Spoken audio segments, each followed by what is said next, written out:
भोंदू अशोक खरात याचे एक ना अनेक कारणामे समोर आल्यानंतर त्याच्यावरती नाशिकमध्ये गुन्हा दाखल झाला, शिर्डीमध्ये गुन्हा दाखल झाला आणि समता पतसंस्थेमध्ये या भोंदूने 57 लोकांच्या नावावरती 100 खाती उघडली, ज्यावरनं कोट्यावधीचे व्यवहार सुरू केलेले आहे। त्यामुळं आता कुठेतरी ईडीची एंट्री याच्यामध्ये झाले आणि ज्या पतसंस्थेमध्ये हे खाती उघडली गेली, या समता पतसंस्थेच्या राहता येथील शाखेमध्ये आता सध्या ईडीचं पथक जे आहे ते पोहोचलेलं आहे आणि जवळपास 2 तास झालेत ईडीचं पथक आतमध्ये आहे आणि हा जो सगळा व्यवहार केला गेला किंवा ही जी खाती उघडली गेली, नेमकं याच्यावरनं जे पैसे आहे हे कोणी टाकले, कोणी काढले, याचा वापर कशासाठी केला गेला, या संदर्भातली जी सगळी चौकशी आहे ती आता ईडीकडनं सुरू आहे। एकीकडे मिरगावमध्ये ईडीचं पथक दाखल झालेलं असताना दुसरं पथक हे अहिल्यानगर जिल्ह्यातील राहतामध्ये दाखल झालेलं आहे।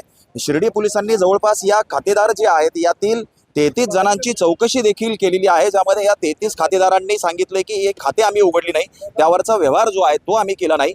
एका खातेदारानं तर भोंदूवरती गुन्हा देखील राहता पोलीस स्टेशनला दाखल केला आहे। त्यामुळे आता ईडीची एंट्री याच्यामध्ये झाली आहे। या भोंदूने जी माया जमवलेली आहे, नेमकं याचा स्रोत काय, याचा पैसा कुठून आला, या संदर्भातली सगळी जी माहिती आहे ती आता सखोलपणे ईडी घेत आहे आणि या तपासामध्ये काय काय समोर येतं हे पाहणं महत्त्वाचं ठरणार आहे। हरीश दिमोटे, न्यूज 18 मराठी, राहता अहिल्यानगर।